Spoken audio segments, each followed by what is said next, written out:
पूरी दुनिया जब बदलाव के बड़े दौर से गुजर रही हो तो ऐसे में उत्तराखंड की भी तस्वीर बदल रही है। जिस उत्तराखंड से हर रोज औसतन 165 लोग पलायन करते थे, आज वहीं हजारों लोगों की घर वापसी हो रही है। लेकिन विडंबना तो देखिए, उन लोगों को प्रवासी कहा जा रहा है और उनके लौटने को रिवर्स पलायन। ये घर वापसी तो एक मजबूरी है, ठीक वही मजबूरी जिस मजबूरी ने इनको पहाड़ छोड़ने के लिए मजबूर किया था। नमस्कार, द भारत से देख रहे हैं आप, मैं हूं जय रावत। कल तक गांव से महानगरों को हो रहा पलायन समस्या थी, तो आज महानगरों से लौट रही उसी भीड़ को लेकर चिंता है। आज वही भीड़ चुनौती बन रही है।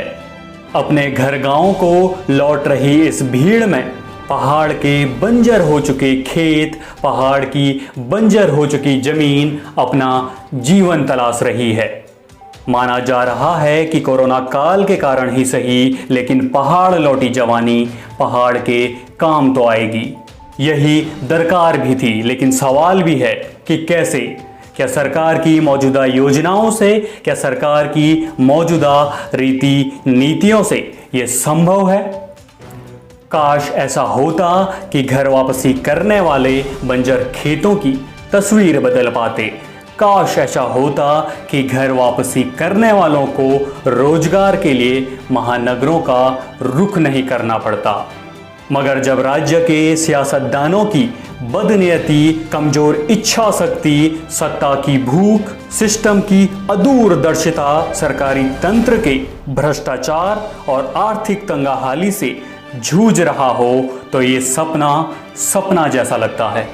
जिस राज्य में 20,50,000 परिवारों में से 6 लाख यानी 30% से अधिक परिवार 5,000 रुपये मासिक आय से कम में गुजारा कर रहे हों, वहां ये सपने जैसा ही है।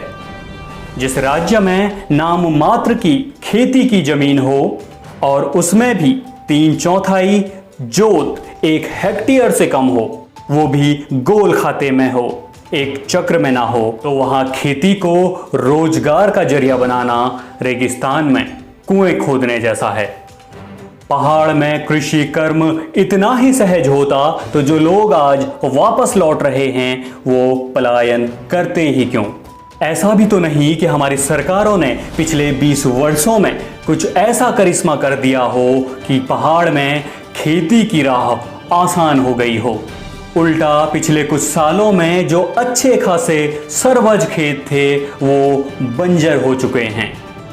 दरअसल पहाड़ में जिस पलायन को रोकने की चिंता जताई जा रही है वो स्वैच्छिक नहीं, मजबूरी है।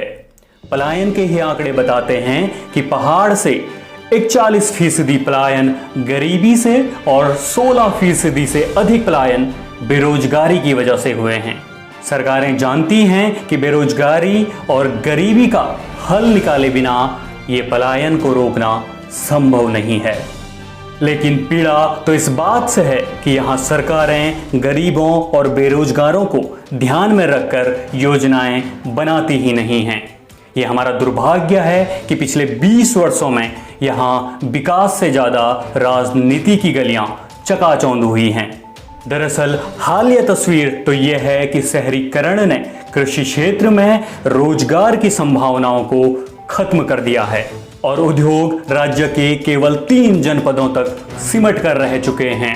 रहा पर्यटन, तो दुर्भाग्य ये कि हम अभी पर्यटन और तीर्थाटन में अभी तक भी अंतर स्पष्ट नहीं कर पाए हैं। दोनों बिल्कुल अलग हैं। दोनों को जोड़ा तो जा सकता है, लेकिन उनका घोलमोल नहीं किया जा सकता। अफसोस कि हम इस बात को अभी तक नहीं समझ पाए हैं। राज्य की अर्थव्यवस्था 40,000 करोड़ से बढ़कर 2.5 लाख करोड़ पहुंच चुकी है, लेकिन राज्य में रोजगार के साधन अब भी नहीं बढ़ पाए हैं। सरकारी पदों पर पहले तो भर्तियां नहीं खुलती, और अगर खुलती हैं तो भ्रष्टाचार के भेंट चढ़ जाती हैं। हालिया उदाहरण फॉरेस्ट गार्ड भर्ती है। ऐसे तमाम उदाहरण भरे पड़े हैं। सरकार को चाहिए कि गरीबों और बेरोजगारों को ध्यान में रखकर विकास का नया मॉडल तैयार करे। सरकार फिलहाल अल्पकालिक योजनाओं पर फोकस करे ताकि घर गांव को लौटे लोगों में भरोसा पैदा हो सके।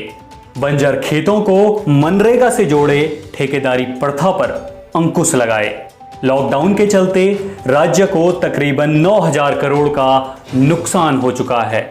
लॉकडाउन के कारण अर्थव्यवस्था पटरी से उतर चुकी है तो बेरोजगारी भी 2 गुना हो चुकी है।